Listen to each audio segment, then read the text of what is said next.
Hi there. My name is Molly, and today I'm going to share with you my personal learning environment and my personal learning network.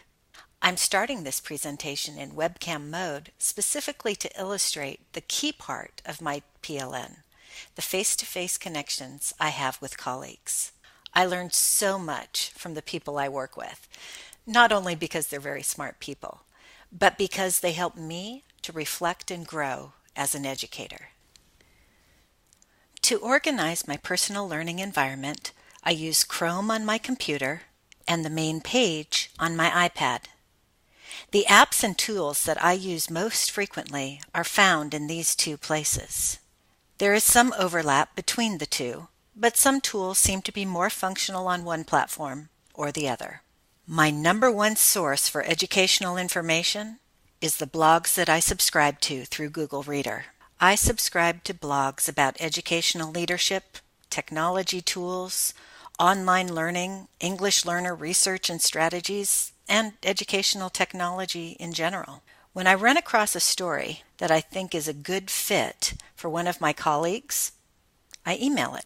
Articles I want to get back to, I either add to my Diigo library, tweet to my Evernote, or just tag. I have to admit that my tagging system is not well conceived. As I switch over from Google Reader to a new tool, I plan to clean it up a lot. I didn't really understand tagging when I first started using Google Reader, so honestly, I didn't do it very well. I've started to use Twitter as a way to both learn and share. I recently started using Hootsuite on my iPad, which definitely helps with organization. Since Twitter is blocked at every location I work at, it's hard to make it a regular part of my PLN. But I'm trying to spend a few minutes a day at home just doing a quick survey of what's happening. I also found that Hootsuite is not actually blocked, even though Twitter is. So I'm finding some success following and tweeting through this app. I use Diigo and Evernote for more specialized needs of my personal learning network. I sometimes take notes in Evernote and then share those with colleagues.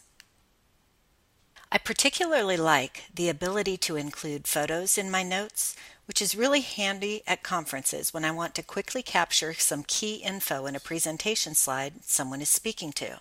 In Diigo, I belong to a couple of groups, but I tend to use that more as a pull resource when I'm trying to find something.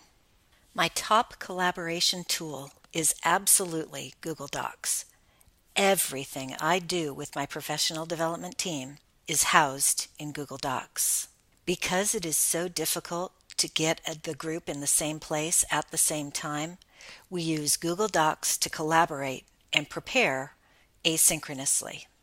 So I hope you've enjoyed this quick overview of my personal learning environment and personal learning network. I'd be lost without them.